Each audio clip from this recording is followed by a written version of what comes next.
Chega cagando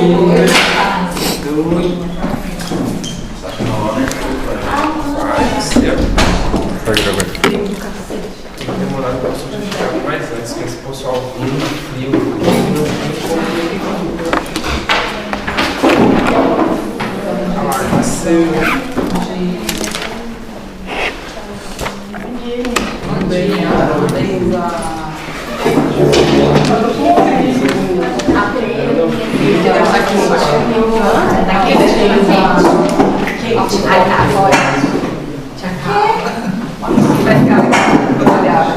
Tá gostoso aqui dentro. Tá gostoso. Lá fora.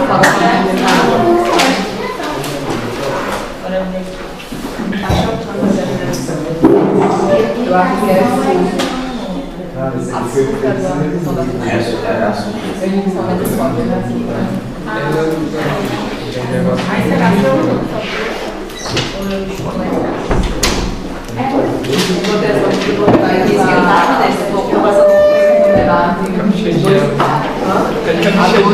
oi, professor. Olá, doutora. Olha aí, doida.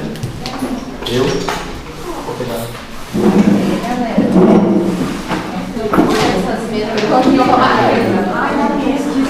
Não, em casa eu gosto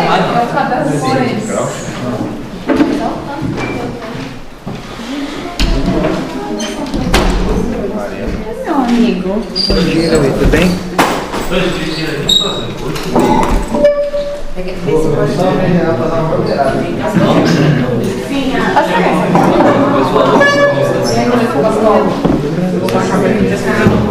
dia.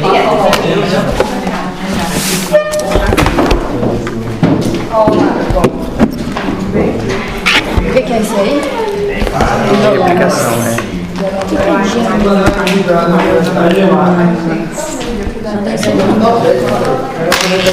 uma anotação bem pequena disso aqui.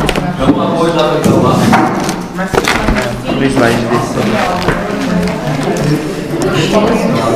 Jesus. Aqui é a gente que eu fiz, ó, igual a professora. Quinoanas. Deixei branco. Sulfa.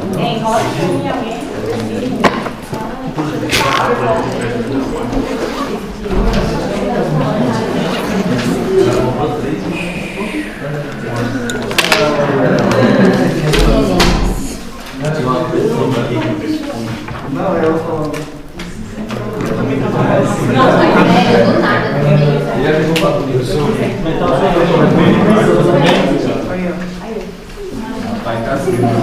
E aí, moça da E aí, professor? Nem vai cair, né? Sério. É mesmo esse personagem? Não é daquela câmera. É pra velocidade que ele vai fazer.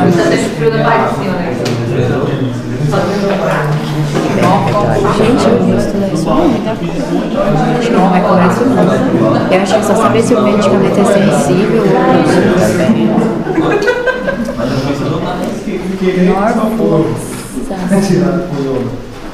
Vai estar tão fruto até todo mundo. Viu, meu amigo? Ah, tem que várias. Logo que você vai falar. Não, vai chamar pelo meio. Você entrar. Já vai ver os pais. Mandar lá.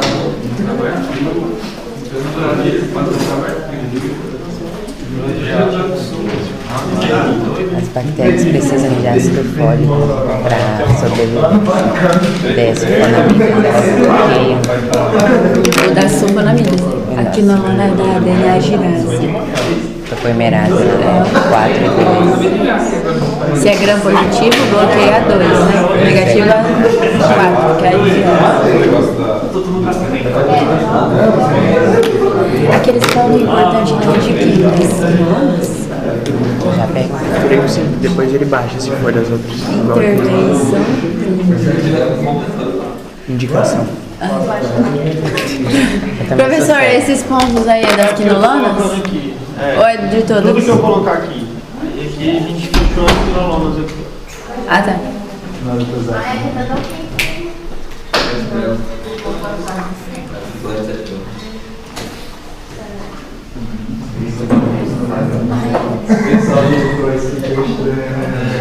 Ninguém quer ligar o ar hoje. A gente tava com medo de chegar aqui e o ar tá ligado.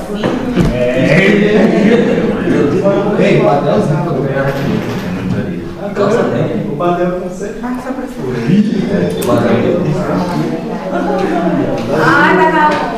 Não.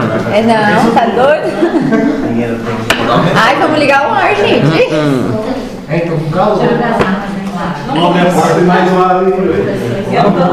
É pneumonia o que lá? O que é? Ah, Vanessa, tira o casaco aí, mas eu não tô com nada por baixo. Pneumonia hospital.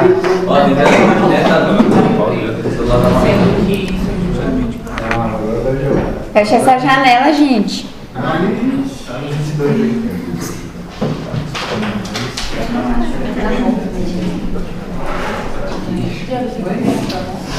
Infecções oculares,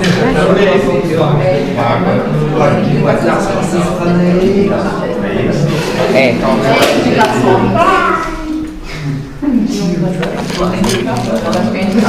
Hoje tá difícil a letra do professor.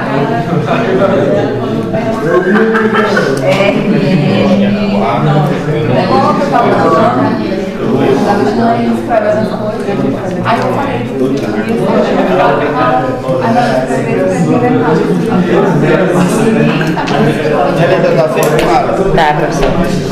Hoje. Mas a letra é bonita. Hoje ali. Tá horrível. É porque eu coloquei pequenininho. É, professor.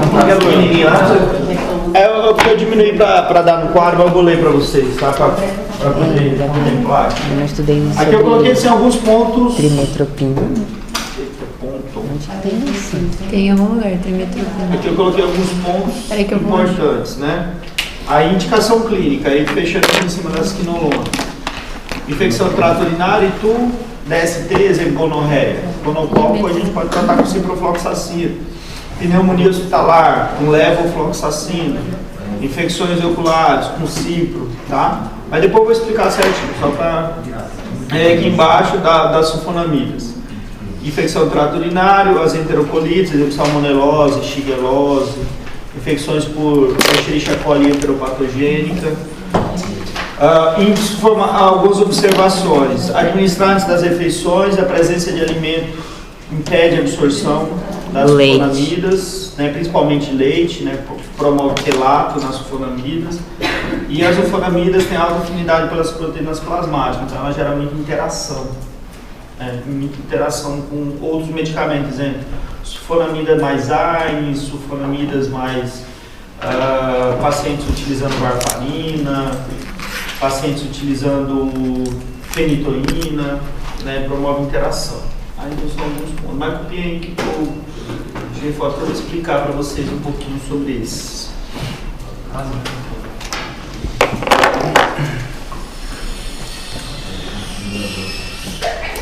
Só vocês que estão precisando de nota, pessoal, o restante do pessoal já passou mesmo.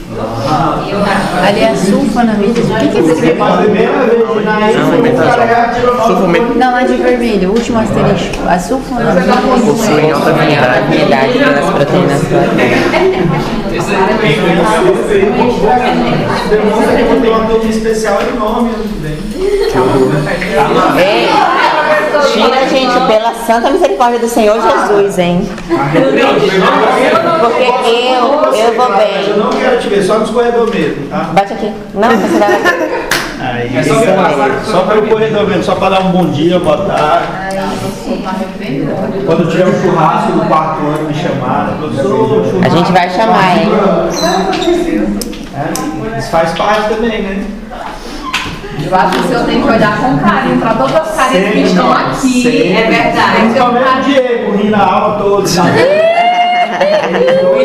Diego, eu até pesadelo com esse coisa do Mas hoje o Tadeu ganhou um ponto, ele trouxe um café. Ah, não, tá vendo aí, ó. Já fez o dele, né? Só falta o Ele Diego. mandou mensagem para nós 4 horas da manhã, a pessoa vai ter aula. Ele falou, seu não fala. Pois é, a professora com uma garrafa. Professor,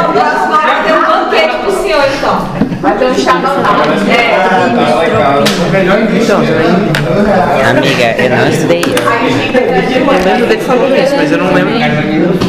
Professor, Professor, a gente tem uma dúvida aqui. aonde o senhor fala dessa trimetropina? Eu não tenho isso não. Diaminotrimidinas? Não, trimetropina. Não, Agora falou que a gente falou de sulfonamida, a gente falou dos dois juntos. Não, Professor, eu juro. não tem no meu resumo. Então vou fazer o seguinte, vamos fazer uma aposta. Vamos fazer uma aposta aqui? Mas aonde que vai Se dar? eu abrir meu slide, eu nem mexi nele, meu computador tá ali. Se eu abrir e tiver trimetropin, eu dou 2 pontos pra todo mundo. Se não tiver, o professor não tem. Você entendeu? Não tem. meu resumo é só meu resumo é seu. Professor, eu juro, por tudo que é mais sagrado. Meu resumo é o seu fala em sala de aula, que eu escuto de novo. É porque assim, ó, deixa eu explicar pra vocês como tá. O slide ele tá assim, ó. Vou explicar como ele tá lá. Tá Tá onde, aqui, ó. gente? Ele falou. É nas Associadas sulfonamidas. Tá aqui, ó. Eu anotei do jeito que você falou. Associadas de aminoperidinas e níveis resultados no formato do fôlego. Não. Ó, vou explicar pra vocês como tá. Vocês vão lembrar, vai estar aí. Na vida do ácido fólico existe um componente chamado PABA. Paga sim. Né, que é o ácido para-aminobenzóico, beleza? Ele é um ponto-chave para a síntese de bases nitrogenadas, as pirimidinas, né, e as purinas lá das bases nitrogenadas da formação do DNA da bactéria. Então tudo parte do PABA. As sulfonamidas, eles inibem o PABA através de uma enzima, uma sintetase, que catalisa uma reação. Eu quero tirar esse ponto de vocês, né? Vocês já estão precisando de nós. Onde tá? Aí, na hora que as sulfonamidas atuam, elas impedem a formação do ácido fólico. Aí, o que as diaminopirimidinas fazem? Elas agem na próxima etapa, né, que é inibir uma redutase, que é uma outra enzima. Tá? E aí essa redutase vai pegar esse ácido fólico e converter ele em ácido folítico. Né? Então, na verdade, quando a gente utiliza os dois medicamentos, eles pegam e promovem uma sinergia. Né? Eles atuam em 2 etapas da formação das bases nitrogenadas. É só isso, é só 2 medicamentos que eles acabam um amplificando a ação do outro. Né? E aí é óbvio que a gente sempre fala mais das sulfonamidas, né? Mas ela tem um papel. Tanto que a gente na aula até falou que é um medicamento muito conhecido, né? E a junção dos dois é o Infectrin e o Bactrim, é um medicamento bastante usado. Tá? Então hoje, aí tanto que eu falei para vocês assim, ó, hoje de sulfonamidas é basicamente essa que a gente usa. Antigamente a gente utilizava muita chamada sulfasalazina, que era aqueles cartelados, eram cartelas gigantes. Normalmente idoso ama a sulfasalazina, né? Porque ele toma para tudo aquilo, né?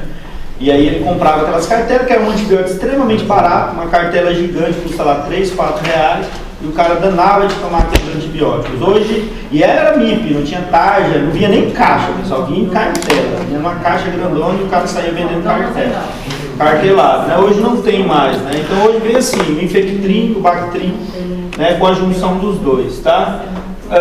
E aí os pontos-chave são esses aqui, né? Hoje mais utilizado para tratar principalmente a salmonelose e shigellose, né, as enterocolites, mas também serve para por exemplo, lá no centro de especialidade médica eu testo sulfa, né, mais trimetropin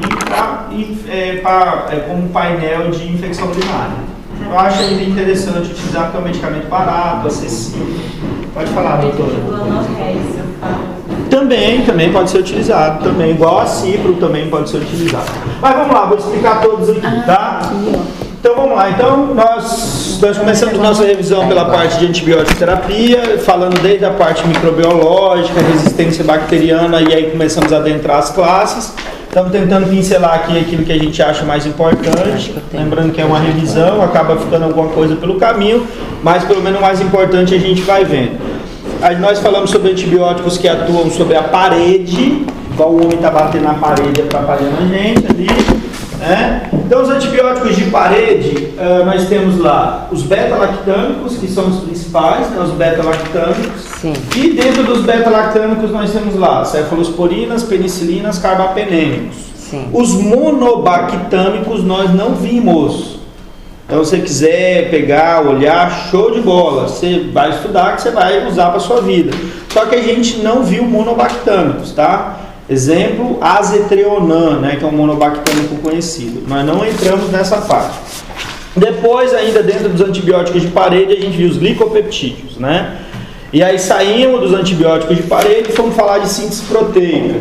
E aí nós temos medicamentos extremamente importantes, que são os aminoglicosídeos e macrolídeos, tá? E também as tetraciclina, mas os aminoglicosídeos e macrolídeos são mais usados. Falamos deles também. E agora, lá na literatura, normalmente ele coloca esses aqui como outros, né? Ele joga lá num cantinho e fala assim, outros fármacos. E aí eles acabam colocando alguns que atuam sobre replicação, exemplo, as quinolonas. Por que replicação? Porque a quinolona age sobre as topoisomerases, né? Que são enzimas que estão relacionadas àquela conformação estrutural helicoidal da nossa estrutura de DNA, da nossa não, né? Da bactéria. Então, a bactéria, ela mantém toda aquela parte de novelamento do DNA através dessas topoisomerases. Tanto a topoisomerase 2 como a topoisomerase 4, ok? E as quinolonas atuam interferindo nesse arranjo. Então, se interfere no arranjo, né, da estrutura, ela prejudica a ação da DNA polimerase ali polimerizando a fita. E isso vai interferir na replicação. Então, toda vez que a bactéria quiser se replicar, toda vez que ela quiser pegar um fragmento, replicar esse fragmento, ou para transcrever e traduzir informação, ou mesmo para multiplicar o seu material genético e fazer cisparidade de divisão celular, ela não consegue. Então, a gente vai ter uma ação sobre ela dessa forma. Os medicamentos mais usados são esses três, principalmente hoje a ciclo. Norfloxacina já foi muito usado, mas eu acho que, se eu não me engano, foi em 2018, eu não vou lembrar o ano certinho, foi 17 ou 18. O CLSI, que é uma entidade que regula tudo de antibiograma no mundo, ele padroniza, ele fala o que a gente testa, o que a gente não testa, que concentração eu testo, o que é resistência, os novos perfis de resistência. É como se fosse uma entidade que falasse assim, tudo de microbiologia ela padroniza. E aí, todos os microbiologistas, a gente segue tudo que o CLSI faz. Ele tirou a norfloxacina da testagem. Ele falou que a norfloxacina ela não tem um parâmetro ali in vitro, né, para a gente garantir a questão de sensibilidade. A gente simplesmente tirou. Então a gente não testa mais. Eu não coloco mais norfloxacina no meu antibiograma. E isso declinou demais, né, a prescrição de nor. Ela existe ainda, mas ela não é tão prescrita mais. Tá? Mas é uma quinolona. E era bastante conhecido, né? 400 miligramas, né? Em dosagem de 400. Levo e cipro a gente usa mais como 500 miligramas. Existem outras quinolonas, mas para usos bem específicos. Exemplo, gatfloxacino, né? Mais para infecção ocular. Nós temos colírios de gatfloxacino. Monofloxacino também é outro que a gente tem colírio também de monofloxacino. As quinolonas são muito utilizadas para infecções oculares, igual a tobramicina lá dos aminoglicosídeos, né? Por quê? Porque a gente não tem uma amplitude de antibióticos em colírio e em pomada, tá, gente? Oftálmico. A gente não tem assim, nossa, eu tenho lá 10, 15 antibióticos diferentes na formulação colírio e pomada oftálmica. Não tem. Vocês vão ver que a opção da parte ocular é baixa. Por quê? Gente, é um tecido extremamente sensível, né? É um tecido que tem um pH muito ajustado, um equilíbrio osmótico muito ajustado, um grau de perfusão muito intenso, um grau de irrigação sanguínea muito intenso. Então, assim, você precisa ter uma forma farmacêutica muito justa e um medicamento que causa pouca irritação para esse local. Então, não é tão fácil assim gerar estabilidade. A gente vai falar que não pode estar colocando qualquer coisa ali, né, no globo ocular. Tanto que até as formas farmacêuticas oculares são mais caras, né, porque precisa de um ajuste muito grande, né, em relação à produção. Então, quinolonas e aminoglicosídeos são bastante utilizados para infecções oculares, beleza? Professor, pode falar. Em caso de resistência? Em caso de resistência, a gente, por exemplo, você tem alguns fármacos de ação tópica, né, local, e aí quando você às vezes não consegue, aí você começa a fazer o quê? Usar um fármaco de ação sistêmica que ele também vai chegar ali, né? Então, quando você acaba não encontrando, aí a gente pega às vezes, né? Eu tenho uma amiga mesmo, ficou uns 2 anos tratando a infecção, cara, ocular, né? Quase realmente, ela perdeu muita visão, né? Hoje ela teve que fazer várias cirurgias já, E foi uma infecção, começou, tem um outro colega agora que trabalhava no hospital aí também. Então vocês, criancinhas, quando vocês estiverem no hospital, sai deitando em qualquer macazinha, botando a mãozona e jogando na cara não, tá? Vocês fiquem espertos no ambiente de trabalho de vocês vão lidar com bactérias lá que muitas vezes de superfície que não sai não, o povo vai lá, passa o paninho, sai nada, não mata não. Tá? E tem um amigo meu que está lá com infecção de pele, já tem 2 anos que ele está tratando, tá? Médico. 2 anos, não cura, não trata. Tá? É um estafilococo extremamente resistente, ele tem bastante pelo e ele ficou e aí vai. Ele tenta coisar, não melhora. Já usou tudo quanto é antibiótico, não cura. Tá lá as costas dele, a coisa mais linda do mundo. Por quê? O cara vai lá pro repouso, um deita, outro deita. O cara tá lá na UTI, não sei o que, deita de qualquer jeito com o pijama, outro deita ali, outro vai, deita. O cara não coloca, não traz nenhum lençolzinho de casa, né? Então fique esperto no ambiente hospitalar, tá? No ambiente hospitalar, gente, só tem bactéria doida, né? Tem bactéria boazinha não, é tudo resistente. Depois, pra gente ter questão de indicação. Cipro a gente usa mais para a parte baixa que a gente fala. Isso é questão de perfusão, né? Exemplo, quando a gente vai tratar a pneumonia hospitalar, entre as quinolonas, a levo tem uma perfusão melhor pulmonar, então eu prefiro levo. Já para agente urinário, eu prefiro cipro. Cipro tem uma boa perfusão. Agora eu vou colocar algo para vocês aí, ó. Cipro não é primeira escolha para infecção urinária que não seja infecção urinária por bactérias resistentes, gente. Não é medicamento de entrada. Tá? Não é aquela primeira escolha. O paciente está com infecção urinária comunitária, cipro. É o que a gente mais vê. Você chega lá falando, melhor do que cipro. A primeira coisa que o médico quer prescrever cipro. E tem várias normativas. Se vocês entrarem no site da Anvisa e vocês buscarem assim, ó, recal sobre ciprofloxacino, vai ter um monte de material, a Anvisa puxando a orelha de todo mundo em razão ao uso abusivo de quinolonas. Quinolonas tem muito efeito colateral, faz discrasia sanguínea, hepatotoxicidade. Tanto que quinolona a gente não usa para criança. Você está entendendo? Então, assim, ela tem um monte de contraindicações de efeitos colaterais. Não justifica ela ser um medicamento de primeira escolha. Primeira escolha são o que, gente? Cefalosporinas, penicilinas. Esses são os medicamentos de entrada. Professor, se o paciente tiver resistente, gente, aí é uma outra situação. Né? O paciente está resistente é outra situação, tá? Agora, medicamento de entrada, never, beleza? Sulfonamidas e aminopiridinas já foram medicamentos mais usados. Hoje nem tanto, mas eu acho um medicamento interessante. Por quê? Porque é um medicamento barato. E no nosso país, pessoal, vocês têm que levar uma coisa em consideração. Eu venho muito citando isso para vocês. Isso foi uma discussão na viagem minha da semana passada. Quando no ministrei ela para vocês que eu estava num evento que a gente estava discutindo sobre questão do SUS, de forma geral, mas principalmente capacitação de médicos, de profissionais de saúde para trabalhar no SUS, que é o nosso grande carro-chefe no país. E a gente, assim, todas as matrizes curriculares hoje, vocês perceberam isso, vocês estudam saúde coletiva 1, 2, 3, não sei o quê. Por que eu estudo tanto saúde coletiva? Por que eu vou tanto para o UBS? Porque o médico no Brasil, todo o perfil de egresso dele é para trabalhar no SUS. É isso mesmo, tá? Porque é onde precisa-se mais de médico e o perfil tem que ser voltado para isso. Só que quando ainda vocês chegam lá, ainda vocês não estão preparados para trabalhar no SUS. Eu falo isso porque quando eu pego uma precisão, igual eu peguei esse dia, acho que eu citei isso para vocês em sala de aula, né? A secretária lá de casa, lá, que cuida do meu filho, ela mandou uma mensagem para mim assim, Rogério, dá uma olhada aqui para mim, que a médica me passou o exame e tal. Assim, eu falei, mas você tem gás? Não, eu nunca tive e tal. Aí quando eu fui ver lá o medicamento, eu até esqueci o nome do comercial, mas é um que vem com esomeprazol. O medicamento custa R$330, gente. R$330. Tem gente aqui na sala que 330 vai doer um pouquinho no bolso. Vai ou não vai, pessoal? Um pouquinho, Agora você imagina ela, gente. Uma pessoa simples, humilde. Bocão, tem esse dinheiro não. Você está entendendo? Como é que você faz isso, pessoal?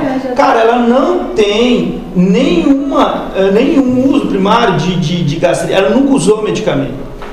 Nunca foi usado. O que justifica? Você, como médico, nunca você vai justificar essa prescrição. Nunca. Você não vai conseguir justificar para um colega médico, para um farmacêutico, para ninguém porque você fez essa escolha. Não existe nenhum artigo, nada que você vai se ancorar e vai falar, eu prescrevi porque eu tenho uma autonomia de explicação sobre o que eu fiz. Não tem nenhuma. Porque nada justifica essa prescrição de medicamento tão caro, sendo que você tem um omeprazol que faz um efeito similar. Então, dentro dos IBPs não tem diferença. É a mesma coisa aqui. Se eu tenho um medicamento barato, ainda acessível, por que eu vou tirar? Qual a justificativa de eu tirar ele da lista de relações? Não tem. Então, no nosso país, esses medicamentos são muito importantes, porque o acesso, pessoal. Então, não adianta achar que todo mundo vai ter acesso ao mais caro. Se a gente tem um medicamento barato, que gera um efeito, a gente não tem que tirar ele. Tá? Então, isso é muito importante. Né? A gente tem que entender quem a gente está atendendo. É aquilo que eu sempre falo, ó. Não adianta eu prescrever, não adianta eu diagnosticar, não adianta eu fazer a conduta se a pessoa não vai poder seguir. Tá? E assim, vocês não veem muito isso, porque você está aqui, mas o farmacêutico, o enfermeiro, o pessoal que está na assistência mais próxima do paciente, porque o médico muitas vezes atende, ele passa a bola e aí os outros profissionais vão continuar a conduta. Mas você não vê isso, porque quando ele chega para mim, farmacêutico, o paciente fala assim, eu não tenho dinheiro de comprar. E aí ele volta, você está entendendo? E ele não vai tomar um medicamento. E aí depois ele tem vergonha de falar para você, muitas vezes ele não vai tomar, ele fala que tomou, mas não tomou, porque o paciente fica até constrangido. Então, eu sempre falo assim, eu vejo vários médicos que têm essa sensibilidade. O cara trabalha no particular, mas ele tem essa sensibilidade. Ele fica sempre muito de olho quem ele está atendendo. Quando ele vê aquele vozinho, é um aposentado e tal, ele sabe que não adianta ele prescrever aquele medicamento, o paciente não vai ter acesso. Então, por isso que é muito importante ainda esse perfil de medicamento, tá? Elas hoje ainda são indicadas, como eu falei para vocês, principalmente para enterocolites. Um excelente medicamento, uma boa ação sobre essas enterobactérias, principalmente Salmonella e Shigella.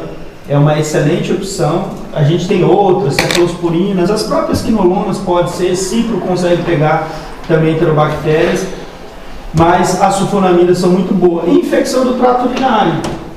Né? Tanto que elas foram muito conhecidas por isso, né? O Bactrim, o Infectrim ficou muito conhecido para infecção urinária, tá? Um medicamento também extremamente interessante. E aí os pontos mais, situações que a literatura traz são esses dois pontos aqui que eu acho bem interessante. A questão da presença do alimento, que realmente declina demais a absorção. Sabe, é aquele perfil de medicamento que prejudica muito a absorção, principalmente se for algum derivado do leite, tá? Sulfonamida perde quase toda a absorção. E a questão da afinidade. Esse aqui, pessoal, é uma pergunta importante de prova, tá? Por quê? Porque, exemplo, eu posso usar sulfonamidas em recém-nascido ictérico? Não. Eu posso usar sulfonamidas para um paciente hepatopata? Vai prejudicar. Um paciente que estiver utilizando um outro fármaco com alta afinidade para proteína plasmática, tem que tomar muito cuidado, principalmente anticoagulantes. Então, essas informações são relevantes. Porque, assim, ó, interação medicamentosa vai fazer parte da sua vida como médico. Hoje, no Brasil, qual que é o nosso modelo de medicina? É muito mesmo de prescrição alopática, gente, de prescrição de medicamento. Exemplo, na graduação, qual a matéria que vocês têm de práticas integrativas? De tratamento alternativo? Vocês não veem. Por exemplo, há uma matéria, professor, eu tenho uma matéria para mim sair da parte de droga, de medicamento e pensar numa acupuntura, encaminhar para outras práticas de tratamento do paciente. Aromaterapia, florais de Bach, fitoterapia, homeopatia. Vocês têm, pessoal? Não tem. Então o Brasil, o perfil de medicina é o quê? Muito alopático, gente, né? Droga. Então é óbvio que os pacientes estão polimedicados. Você vai na casa de qualquer um, tem uma farmácia lá, né? Tem. A minha amiga ali levou uma farmácia lá do Projeto Salo, tá lá na casa dela. Ela tem exatamente, ela tem uma ultra popular lá, aquela farmácia grandona, tá lá na casa dela. Então hoje é comum, né? Então a interação é algo muito próximo da gente. Toda prescrição que você vai fazer, tem um outro médico que já fez uma prescrição, o cara já está tomando medicamento, a doutora ele já fez outra prescrição. Quando você vai ver, o cara toma 5, 6, 7 medicamentos. Tem interações que ela não prejudica muito a ação do outro fármaco, mas tem interação que pode matar o paciente. Então, exemplo, lá, o cara está tomando varfarina, você entra lá com a nimesulida, ela desloca a varfarina, o cara vai sangrar, vai morrer, não sabe nem porque morreu. Você está entendendo? Então tem interação que é gravíssima, tem interação que não tem muita complicação. Então por isso que a gente tem que entender as principais. Nesse caso é importante, certo? Por que a questão do anticoagulante? Porque o anticoagulante, a varfarina, lembra lá que a gente falou na cinética o negócio de índice terapêutico? O índice terapêutico dele é assim, ó, estreitinho. Ó. A dose mínima e máxima é justa, é uma próxima da outra. Fármacos com índice terapêutico espaçado, eu tenho uma dose bem espaçada, eu posso mexer na dose aqui, ó, tranquilamente, da dose mínima à dose máxima. Agora, a varfarina, ó, que é o principal anticoagulante oral, ela é assim, ó. A dose máxima e mínima é estreitinha. Tanto que eu lembro, hoje não, porque eu não estou muito mais em ambiente hospitalar acompanhando a parte de leito e tal, paciente. Mas eu lembro quando eu acompanhava muito TAP, TTPA de paciente, às vezes tinha médico que internava, o paciente ficava lá 3, 4 dias, 5 dias só ajustando a dose da varfarina. E com o cara internado. Prescrevia o medicamento, coisava, ia lá no laboratório, fazia TAP, TTPA, deu X. Ah não tá legal ainda. Outro dia de novo, coleta. Aumenta a dose, diminui a dose, vai ajustando. Até, pô, agora sim, eu estou no valor do exame que eu quero, agora eu dou alta do paciente. Agora ele vai tomar em casa. Mas o médico quer ter segurança que o cara vai tomar o medicamento em casa, ele não vai sangrar. E ele não vai ter problema. Porque imagina, pessoal, o cara começar a ter hemorragia lá em casa, na casa dele, você entendendo? Até o paciente procurar uma assistência e o médico da assistência, tá entendendo? Descobrir que é em função do medicamento, para entrar com vitamina K, para reverter isso aí, já foi. Né? Então é complicado. É um medicamento bem crítico, a varfarina, tá? Então a gente sempre tem que tomar cuidado. Mas nós vamos conversar, né, sobre ela aqui na N3, nós vamos falar de anticoagulantes. Não, professor, ainda não entendi, porque o senhor disse que tem que tomar cuidado. É contraindicada pessoas que fazem uso dela, mas é por causa de toxicidade? Isso, ó, imagina aqui, ó, nós estamos lá, tecido sanguíneo, né? A varfarina, ela tá aqui, ó, onde ela tá ligada à proteína aqui. A maior fração da varfarina é ligada, ela tem uma alta afinidade pelas proteínas. Aí, exemplo, você foi lá e deu uma sulfonamida, a sulfonamida também quer ligar. Aí o que ela faz? Ela vem aqui, ó, a sulfonamida tá aqui, ela vai querer ligar também, então ela vem aqui, se liga, e aí a varfarina vem para cá, e fica livre. Se ela está livre, ela está farmacologicamente ativa, ela perfunde, ela vai ter ação. Então a fração livre vai ficar em maior proporção. E aí ela vai aumentar a toxicidade, né, o efeito farmacológico. Tá? Mas é questão de competição, aquilo que eu mostrei. No recém-nascido é com a bilirrubina. Aí por isso que no recém-nascido pode causar síndrome de... Como é que é o nome? Kernicterus. Vamos colocar aqui, ó. Síndrome de Kernicterus.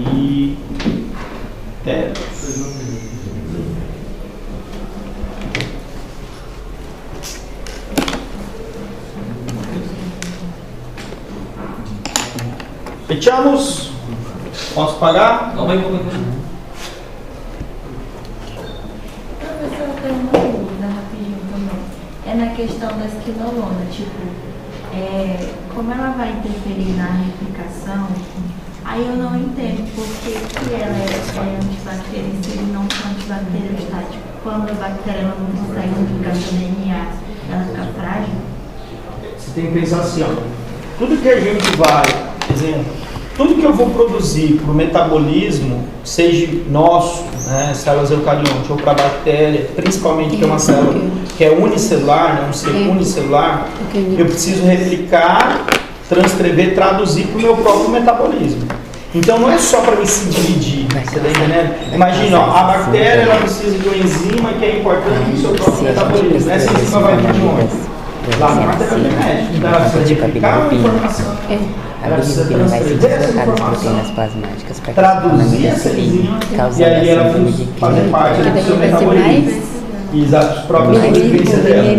Aí se ela não consegue fazer isso, aí não prejudica apenas a questão de ela se dividir, mas também o seu próprio metabolismo. Por isso que a dose é muito importante. Se eu coloco uma dose pequena, ela muitas vezes vai impedir só a questão mesmo de replicação. Por quê? Porque dependendo da dose, ela ainda consegue produzir proteínas para o seu próprio metabolismo, só não consegue se dividir. Então, dependendo da dose, ela pode ter um efeito só bacteriostático. Agora, se eu prescrever já uma dose um pouco maior, aí ela inibe a ponto de realmente prejudicar seu metabolismo. Por isso que o conceito de bactericida e bacteriostático, aquela questão da dose que a gente sempre fala, é muito importante. Tá? Os dois ligam traz, professor. Só que os dois ligam traz assim, numa parede, assim. Mexeu na parede, bactericida. Mexeu no metabolismo, É bacteriostático. Mas eu não sou muito fã desse conceito não, porque assim, a dose ela é muito importante. Tanto que a gente vê isso in vitro no laboratório, então eu prefiro seguir esse conceito mesmo. Porque você pega no laboratório, tanto que quando a gente vai fazer testagem, ali você enxerga o quanto que dose é importante. Você começa com uma dose mínima, não tem efeito nenhum, a bactéria continua crescendo.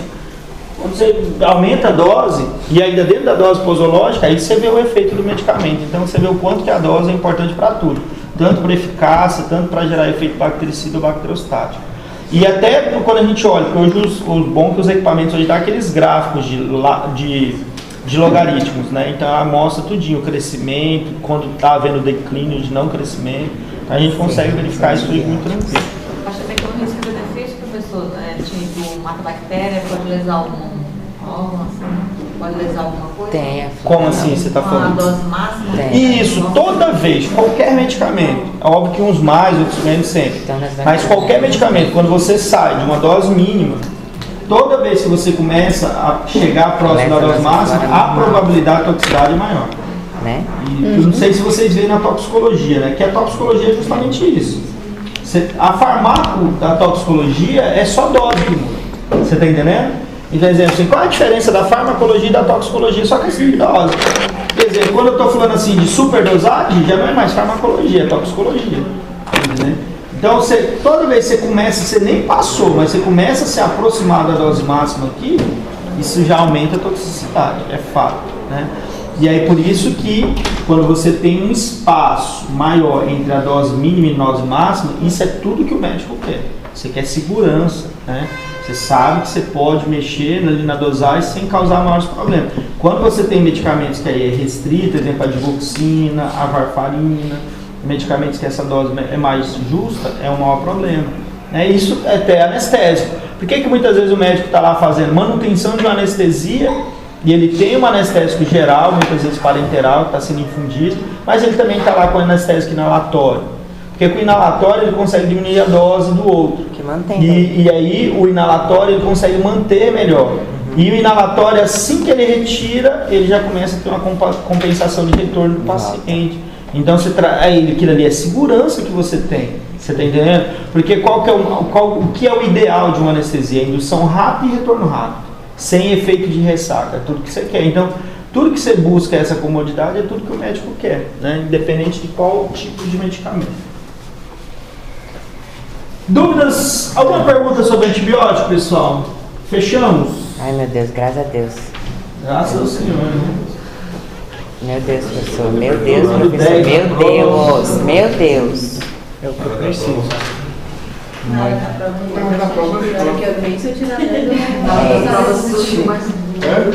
Antibiótico foi complicado, tá? Como é que é o negócio? Ah, desse jeito, é? Antibiótico foi difícil. Viu, seu Rogério? Difícil antibiótico? Eu acho que devia cair só diuréticos. Eu estudei tudo antibiótico, passei tudo antibiótico, não aparece ninguém de nada. Olha aqui, eu fui fazer revisão de papel. Esse aqui é uma Por isso que Eu estudo e não tem nada. Maravilha. Amigo, carro. Eu tô fechando a terceira matéria de farmácia. Seu papai terminar assunto. O que é isso? Olha o que eu fiz. Os receptores, que eu não estava entendendo. Os beta. Minhas cartas de corpo e jogar. Viu, professor? Fui relembrar, porque eu não estava entendendo os beta-bloqueadores. Difícil também, outra coisa complicada. Fui fuçar, achar meus resumos de fisiologia. Tá vendo? Como a fisiologia é top? A fisiologia é muito importante. Sistema cardiovascular. Enfim, chegamos, né? Nadando. Tanto que meus alunos. Foi. O que vai ser o trabalho da análise? Não vai ter trabalho não, né, professor? Ai, professor. Que isso? Professor, passa tipo assim, 2 perguntinhas. Já pensou se tivesse prova sobre exames? Misericórdia. Descreva a importância dessa matéria para a sua vida. É. Pronto. Olha a cara de Seria uma bola. Gente, eu não tô ficando preocupado. O desespero de vocês tá Professor, não, tu acha engraçado. descobriu a penicilina. Antibiótico tá. Meu pai, mano. Não sei quem tá O tanto de conteúdo tem nessa matéria já supre a outra, né? Vamos lá, pessoal. Até quanto que ele pode tomar de Ritalina por ano? Vamos ver, né? Qual é mesmo? Qual é a dose máxima que a gente pode tomar no ano? Ritalina. Ai, tá repreendendo em nome de Jesus. Eu meditei que tomar esse negócio. Eu quero ver. Vocês vão tudo no meu velório. Eu não quero ninguém chorando, nem quero festa. Você faz uma receitinha antes da Esse Diego é um amigo meu. Ele falou: ó, Diego, você dá uma olhada nos medicamentos do cara. Quando ele tirou, assim, abriu a gaveta dele. Eu falei: rapaz, você quer uma farmácia? Eu tô tomando esse, tô tomando esse. Ele fala: rapaz, quando eu chego na minha médica, eu já falo assim: ó, eu preciso desse, dele. Eu falei: rapaz, mas você, Aí é complicado. você vai pra lá pra mandar na médica. Pessoal, vamos lá, sistema cardiovascular. Vamos tentar destrinchar aqui alguns pontos que eu vejo que o pessoal acaba fazendo confusão, né? Na hora da prova, assim, em relação a conceitos. Por quê? Porque na farmacologia a gente pode conceituar medicamentos por diversas visões diferentes. Vamos dar um exemplo assim, ó. O senhor pergunta assim: unifedipino é que tipo de medicamento? Bloqueador de canal de cálcio. Um bloqueador de canal de cálcio. Quando ele falou assim, professor, o unifedipino é um bloqueador do canal de cálcio, ele se referiu ao unifedipino pensando na indicação clínica dele, pensando na estrutura química dele, ou pensando na farmacodinâmica dele? Qual que foi a visão que ele teve para falar que ele é um bloqueador do canal de cálcio? Nas três coisas. E aí? Nas três coisas. Quando você pensa em bloqueador de canal de cálcio, você já pensa na efeito de... Ai, você já está...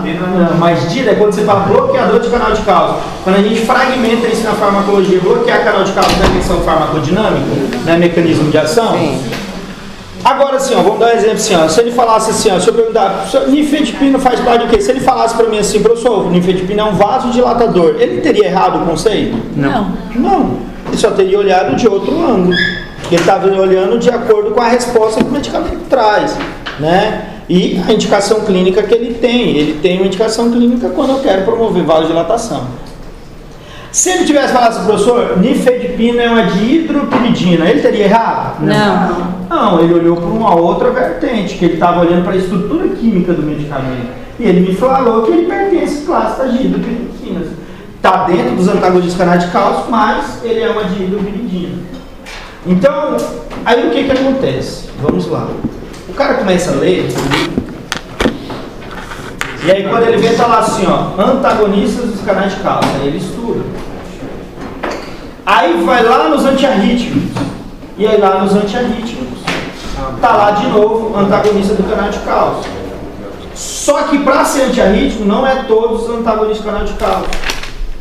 Exemplo, as dihidropiridinas não são antiarrítmicos.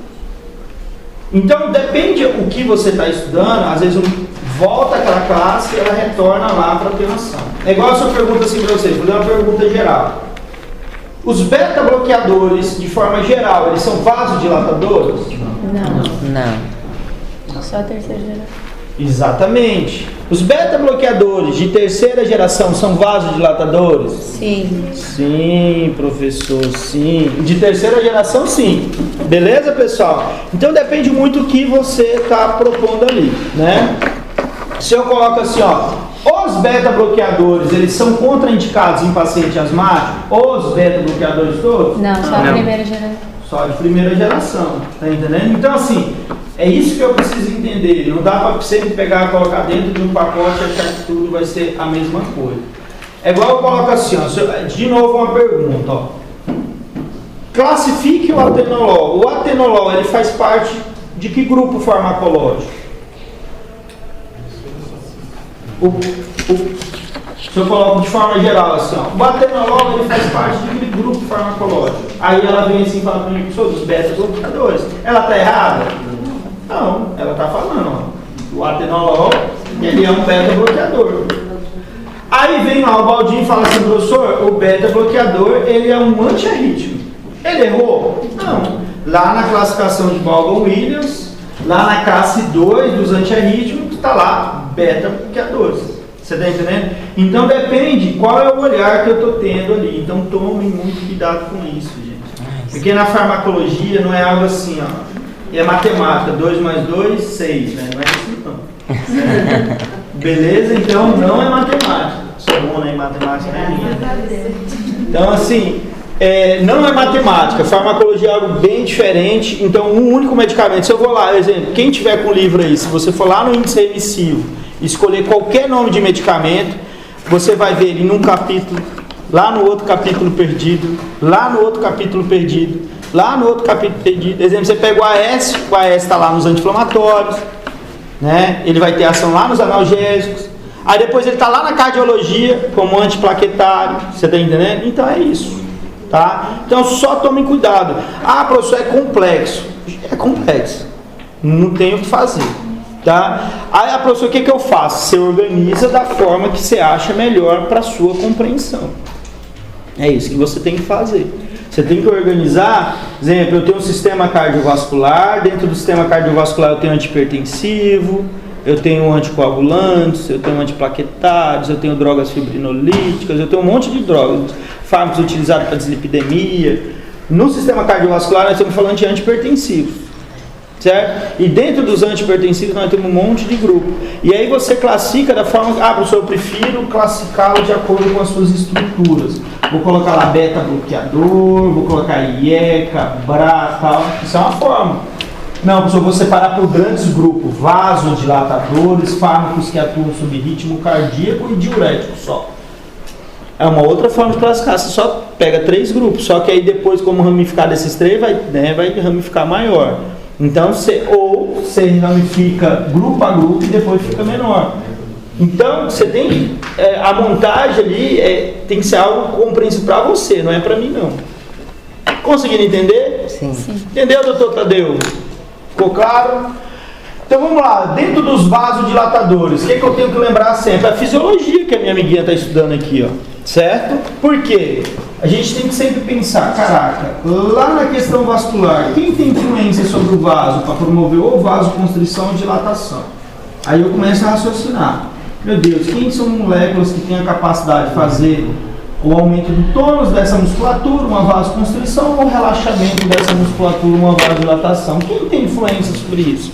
Ah, tem alguns íons, né? Potássio, o cálcio, tem influência, sódio, então tem. Aí por isso que a gente tem lá ativadores dos canais de potássio. Então nós temos um grupo de fármacos que mexe só no canal de potássio. Antagonista dos canais de cálcio. Aí nós temos um grupo de fármacos que atuam sobre o canal de cálcio, né? O professor, lá no vaso tem receptor de angiotensina 2. Ah, por isso nós temos inibidores de angiotensina 2. Ah, professor, lá no vaso tem lá o receptor de angiotensina 2. Aí por isso que eu tenho lá bloqueadores de receptor de angiotensina 2. Ah, professor, lá no vaso também tem receptor de histamina. Então por isso que os IECAs aumentam a concentração de bradicimina. E aí eu vou ter lá um aumento de bradicimina, maior vasodilatação. Então quando a gente consegue ter uma compreensão da fisiologia, quem tem influência aqui, é justamente onde os fármacos atuam. O fármaco não vai fazer nada novo. Gente, não tem como um medicamento ele se ligar em algo que não existe. O medicamento só vai interferir uma via que já existe, que a gente já estudou na fisiologia. Você entendeu? E aí ele vai vir ali para fazer 2 coisas. Ou para otimizar, ou para bloquear. Se ele otimiza, ele tem que tipo de ligação sobre essa via? Agonista. É um agonista. Então, exemplo, eu tenho lá ativadores, então é uma ação agonista, é uma ação direta positiva. Ah, um bloqueador, antagonista, ele está bloqueando ali. Você está entendendo? Então é justamente isso que vai ser feito. Ou vai bloquear uma via, ou vai ativar uma via. Então, ou ele vai promover uma potencialização de algo que já existe, ou ele vai bloquear algo que já existe. É só isso que os medicamentos têm capacidade de fazer. Jamais vai tentar inventar alguma coisa que não tem. Beleza? Então, dentro dos vasodilatadores, nós classificamos da seguinte forma. Nós temos 2 grupos que nós mais utilizamos. Certo? E os BRAs. E nós vamos começar por eles. Por quê? Nós vamos fazer agora uma comparação entre eles. Beleza? Então façam aí uma comparação no caderninho de vocês. Nós vamos comparar para a gente entender as suas diferenças. Por quê, pessoal? Os IECAS e os BRAS, eles atuam sobre qual sistema? Mina-angiotensina. Exatamente. Né? Eles agem dentro do mesmo sistema. Sim ou não, pessoal? Sim. Só que eles promovem a mesma ação? Não. O mesmo mecanismo de ação? Não. Não. Né? Então eles têm diferenças importantíssimas, né? Diferenças bem pontuais. Tranquilo? Então vamos lá. Os IECAS. Qual que é o foco dos IECAS? Quem é o alvo farmacológico dos IECAS? Eles inibem a ECA. A ECA. Maravilha. Então os IECAS, eles inibem a ECA, uma enzima. Tranquilo, pessoal? Sim. Moleza, né? E os BRA, pessoal? Inibiu a T1. Receptor, né? Receptor AT1. Agora eu vou colocar uma coisa que o pessoal erra lá na prova. Vocês anotem aí. Mas anotem para vocês não errar, tá? Não é anota para vocês errar, não. Lá na hora da prova o cara fala assim, professor, os BRAs, os bloqueadores de receptor de angiotensina, bloqueia a angiotensina. Se você colocar isso, eu vou falar, parabéns, você errou, né? Por que quando você fala assim, que bloqueia a angiotensina, olha aqui o que está passando pela minha cabeça. A angiotensina 2 está aqui, você está falando que o medicamento vem e se liga na angiotensina 2 e bloqueia ela. Você está entendendo, amiguinho? Tá? Tem aqui, ó, e o medicamento vem e bloqueia a angiotensina 2. Por que você não está falando para mim que bloqueia a angiotensina 2? Então, para mim é isso. Ó, a angiotensina 2 foi produzida pelo medicamento e bloqueia ela, não é isso? Agora, diferentemente é você falar para mim, professor, o medicamento ele vai lá no receptor, se liga e bloqueia a ligação da angiotensina 2 no receptor. Aí você já mudou a conversa. Aí a coisa ficou diferente, tá? Porque se você fala que bloqueia a angiotensina 2, então o medicamento bloqueia uma substância, que é uma substância vasoconstritora, diretamente sobre ela. De que forma? É você que está me falando. Agora, se você não, professor, ele antagoniza um receptor de forma competitiva, seletiva, que é o receptor AT1. Aí já é outra coisa.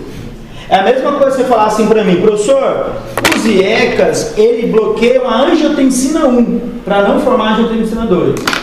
Tá errado, não, bloqueia a enzima que converte a angiotensina 1 em angiotensina 2. Ah, isso é muito detalhe. Não, gente, é o que é correto e o que é errado. Tá? Muda tudo, tá? Muda tudo. Ah, então a gente precisa... É a mesma coisa, o medicamento tem uma ação agonista, o cara coloca antagonista. Ah, professor, só errei agonista. Não, filho, você errou tudo. Você matou seu paciente, tá? Seu paciente já tá morto, tá lá no velório.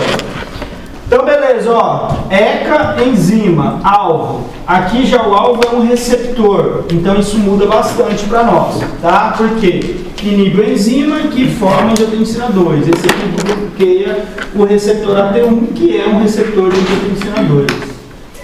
Qual a outra diferença que nós temos, pessoal? O IECA ele vai bloquear só a via pulmonar e o BRAS vai bloquear tudo.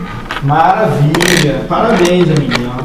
Uma estrelinha para você. Então, ó, os IECAS, eles inibem a síntese de angiotensina 2 pela via pulmonar. Beleza? Já os BRAs, o que eles fazem? Eles antagonizam o receptor AT1, bloqueando a ação da angiotensina 2 sintetizada por qualquer via.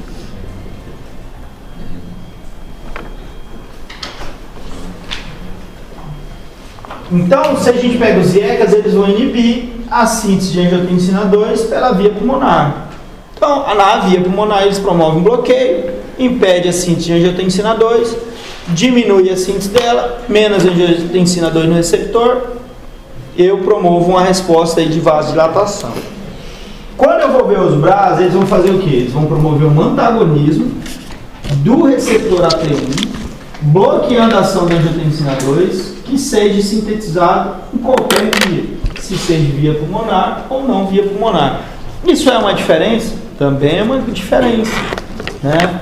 Porque aqui fica restrito mais a questão da via pulmonar. Aqui ele vai promover um bloqueio direto no receptor, independe de onde foi sintetizado. Na prática, o que a gente tem que pensar? Todas as situações, com o tempo, vai haver uma situação de modulação, de adaptação, de compensação. Como assim? Imagine, eu tenho uma enzima que ela é importante dentro de um sistema. Só que agora essa enzima está sendo bloqueada. E o produto que ela gera está declinando. Isso está causando um impacto fisiológico. O que o meu organismo pensa? Vou sintetizar mais enzima. Tem alguma coisa errada aí. Eu preciso de mais enzima para produzir mais angiotensina 2. Então o meu corpo vai querer compensar? Claro. Claro que ele vai querer compensar. Né? É a mesma coisa quando a minha amiga todo dia ela toma omeprazol. Aí o pH do estômago dela sobe. O que o organismo dela tem? Eu tenho que produzir mais ácido clorídrico. Então ela vai fazer proliferação das células parietais. Por isso que hoje a gente, quando faz uma biópsia do cara que toma omeprazol por muito tempo, toda a parte histológica dele, da célula está tudo alterado. Entendeu? Por quê, gente? Porque o nosso organismo vai querer compensar sempre, gente. Ele vai querer se adaptar sempre. Ele sempre vai querer buscar o que é fisiológico. Se tem algo ali, gente, uma droga, um xenobiótico interferindo, ele vai buscar mecanismo de tentar compensar o que aquela droga está interferindo. Beleza? Certo? Vocês já ouviram um negócio chamado de neuromodulação no uso de fármacos de ação central? Porque o paciente usa o medicamento por um tempo, depois já não gera resposta, questão de tolerância e tudo mais, é justamente isso também. Ficou claro aqui, gente? Ou está escuro demais? Está claríssimo, né? Então, beleza. Outra situação importante, a via da bradicinina. Beleza? Os IECAs, eles promovem um bloqueio na bradicinase.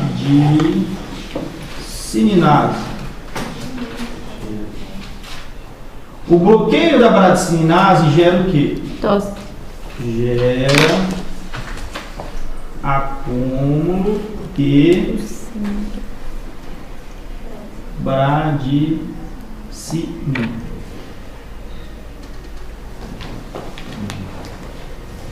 Beleza, você falou gera tosse. Mas eu quero saber no mecanismo positivo. O que isso gera? Você está pensando no efeito colateral. Aí não.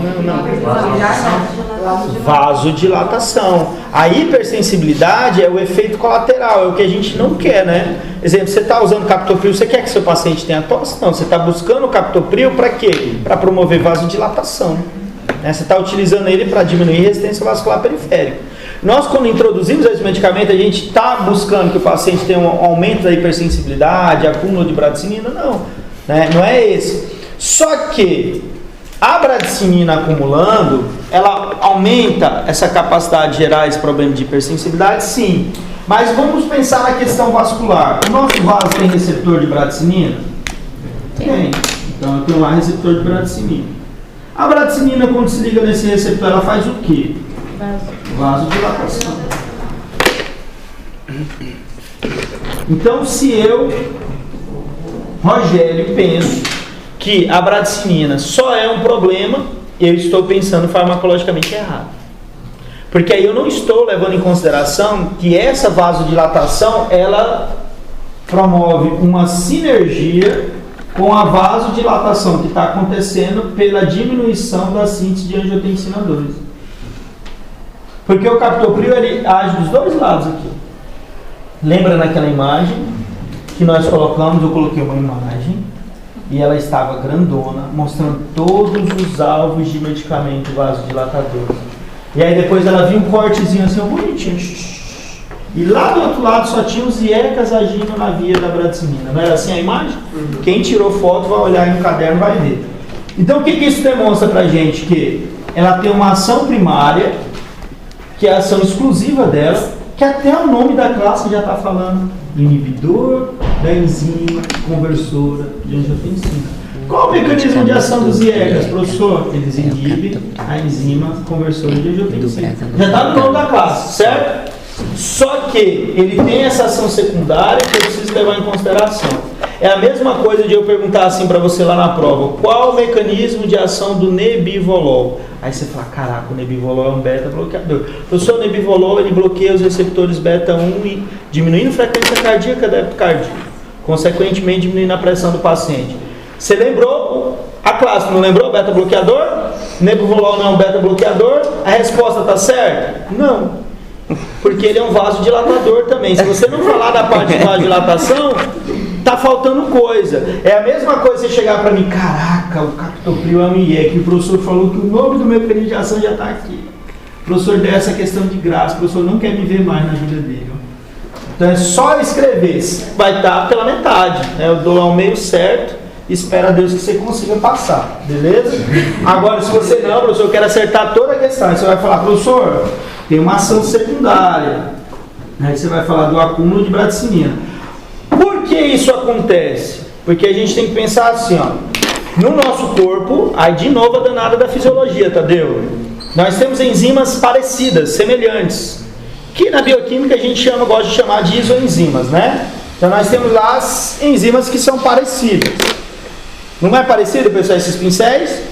Mas um é vermelho, Tadeu, não sei se você consegue ver daí, tá? O outro é pretinho, o outro é azul. Mas se olhar, eles têm semelhança, não tem, pessoal? Sim. Tem semelhança. Então, exemplo, aqui está a ECA, Tadeu. Aqui está a bradicinase.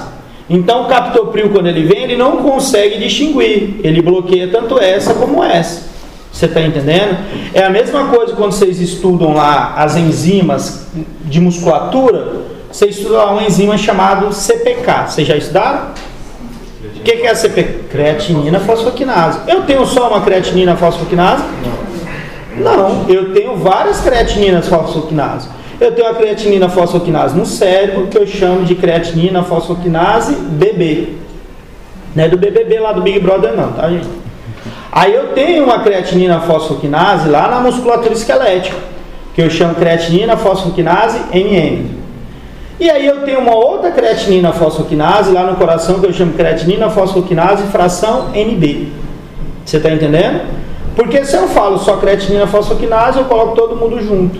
É a mesma coisa aqui. A bradicinina e a ECA são enzimas parecidas. É igual às COX. COX-1, COX-2, COX-3. Elas são enzimas parecidas, né? Tanto que a COX-3 é um isoenzima, um isoforma da COX-1. Não é assim? Beleza? Então, por esse motivo, o captopril ele tem capacidade de bloquear a ECA e bloquear também a bradicinase. Só que aí, ó, o que a gente precisa entender? Ó? Isso é muito importante. De um lado, o que acontece? Angiotensina 2 é uma substância vasoconstritora ou vasodilatadora? Vasoconstritora, né? Então a angiotensina 2 eu estou bloqueando a síntese dela ou eu estou potencializando a síntese dela?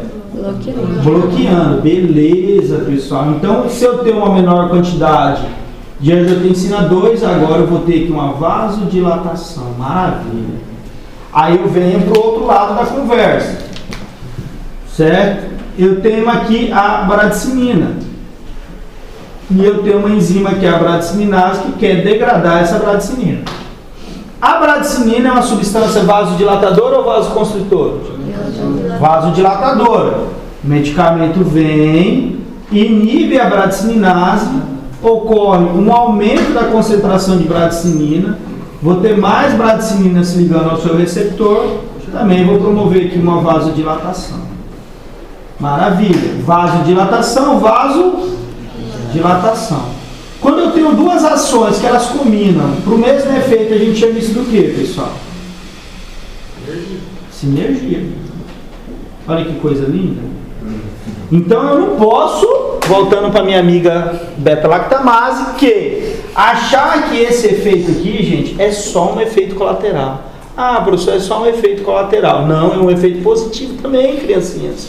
Tá? Porque quando você pegar exemplo assim, ó, imagine que a minha amiga beta-lactamase, ela está fazendo um estudo randomizado.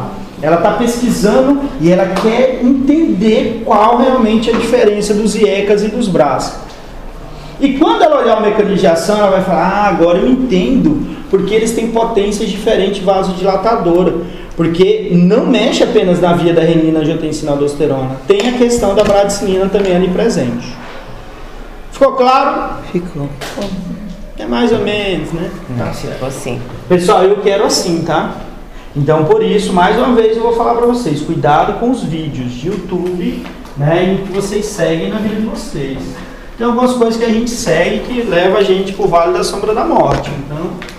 Ah, às vezes pegar um material, o material está incompleto. Essa vai ser a questão 9 da prova, né? Eu acredito que pode ser a 8, talvez. Ou a 6. É, exatamente. Vai ser aberta, né? Outros pontos importantes, ó, que nós temos aqui. Pessoal, os IECAs e os BRAS são contraindicados na gestação. Então, cortem a cabeça, beleza? Eles não podem. Os IECAs e os BRAS não podem ser utilizados na mesma prescrição. Então, são contraindicados. Também não podem. E lembrando que tanto os IECAs como os BRAS, por interferirem no sistema renina, angiotensina, aldosterona, também interfere sobre questão de volume. Aí vem outro conceito da farmacologia. Se ele interfere na questão do volume, é porque ele aumenta a excreção de sal e, consequentemente, de água. Então, ele promove um aumento de diurese. Só que eu chamo ele de diurético? Não. É só questão conceitual. Mas eu não chamo ele de diurético. Eu não vou falar assim, olha, os IECAs e os BRAS, por interferir no sistema renina, angiotensina, aldosterona, são diuréticos. Não. Não são classificados como diuréticos. Mas eles têm esse efeito? Tem esse efeito. E esse efeito é um efeito secundário que a gente leva em consideração. É a mesma coisa de eu colocar assim para vocês, ó. Os beta-bloqueadores, eles interferem na síntese de renina? Sim. Os beta-bloqueadores, eles interferem na síntese de renina. Diminui a síntese de renina.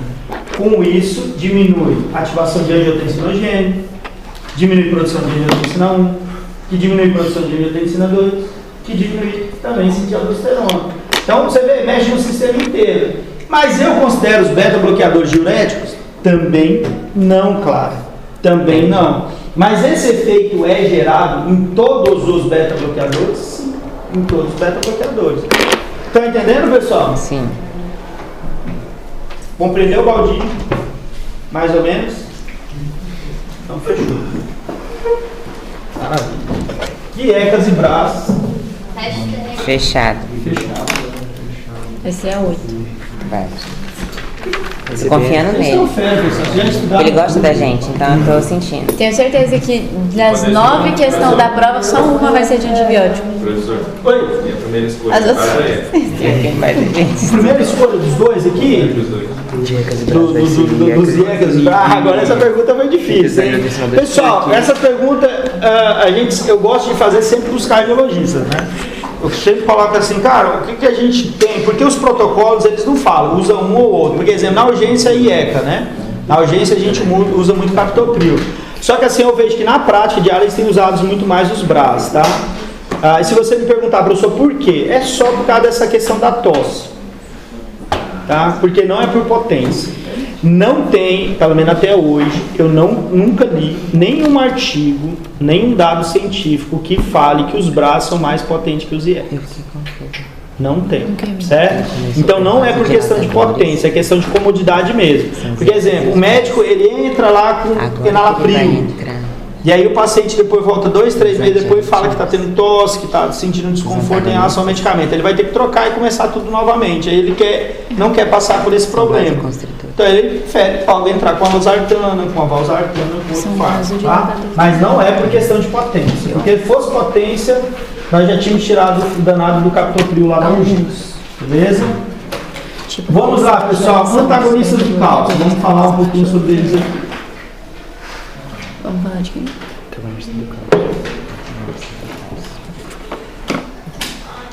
Também é batido também.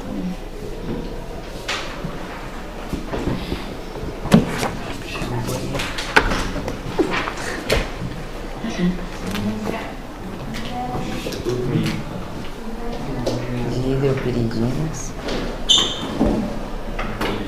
Nifedipina. Pessoal, os antagonistas dos canais de cálcio, o que a gente tem que entender? Outra coisa aqui também, negócio de estudo. Vamos dar um exemplo. O povo, a outra metade da sala que faz medicina EAD. Imagina, o cara nunca vem para aula, certo? Aí ele, o que o professor está passando lá, Baldinho, nas aulas? Tá? Ele está falando sobre o que? Futebol, UFC, o que ele está falando nas aulas? Aí o Baldinho fala, o professor falou lá sobre antagonistas dos canais de cálcio. Ah, então eu vou estudar. Aí o cara vai lá no Google, né? Aí ele coloca assim, ó, antagonista dos canais de cálcio. Aí aparece assim para ele lá, ó. Vamos colocar aqui, ó, gabapentina.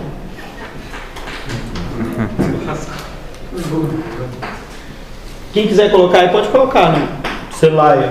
Gabapentina, ela bloqueia canal de cálcio. Subunidade alfa 2 delta. Lá no sistema nervoso central, a gente usa para fibromialgia. Ele é um antagonista do canal de cálcio. Não, porque beleza? vasodilatador Tá? de hidropiridina. Aí, vamos lá, aparece outra coisa para ele lá, assim, ó. Valproato. Valproato inibe canal de cálcio do tipo T. A gente usa para crise de ausência. Também é um antagonista de canal de cálcio. Aí vai aparecer outro nome lá para ele assim também. Aparecer lá, vamos colocar aqui clonazepam, benzodiazepina. Clonazepam é o único benzodiazepínico que bloqueia esse canal aqui também, que a gente usa também para crise de ausência. E aí vai aparecendo medicamento, você tem que ver. Todo mundo quer o que, gente? Que bloqueia canal de cálcio. Só que aqui, quando nós estamos dando de vaso, lembra que nós estamos falando de vasodilatadores, pelo amor do Senhor. Vasodilatadores são as de hidropiridinas. E aí vem nifedipino, amlodipino, nomodipino. Nem o verapamil entra aqui, certo? Nem o verapamil entra aqui. Porque eu estou restringindo aos vasodilatadores. Se você pegar o verapamil, a literatura vai falar o quê? Que ele promove alguma vasodilatação em vasos de maior calibre, né, que estão totalmente ligados diretamente ao coração, né? Então, vasos de maior calibre. Jamais pensando em questão periférica. Ele não tem ações periféricas, tanto que ele não é considerado um fármaco que influencia e impacta sobre a resistência vascular periférica. O efeito do verapamil está relacionado a cronotropismo e ionotropismo negativo. Beleza? É a mesma coisa que eu achar que a de hidropiridina é um antiarrítmico como o verapamil é. Não é. Lá na classificação de Vaughan-Williams, quando ele faz lá classe 1, 2, 3 e 4, aqui na classe 4 está lá, antagonista do canal de cálcio.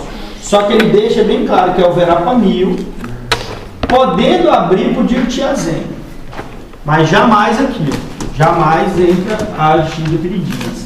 Não entra.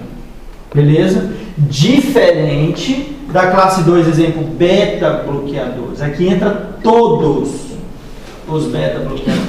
Vocês estão entendendo? Então essa é a diferença. Tá? Na classe 4 não. Então cuidado com as pesquisas do Google. Agora o cara assim, eu estou sentindo dor aqui. Aí abre o Google câncer.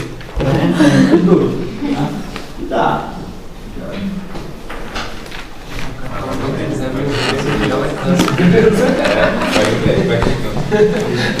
Ah, meu Deus! O cara coloca assim, dor epigástrica, câncer de estômago. Oi, amiga. Queria enrolar na minha conversa. Dor, não sei não, câncer de estômago. Coffee break, pessoal? Posso Rapidão, por favor. Ei, meu omelete demora, por isso eu chego atrasada depois. Você já tem que fazer um pré-preparo, tem que pegar o boi da manhã, moça, vai preparando que o professor é Eu doido. falo, não é verdade? Demora 3 horas. Pessoal, coffee break. O professor dá 15 minutos.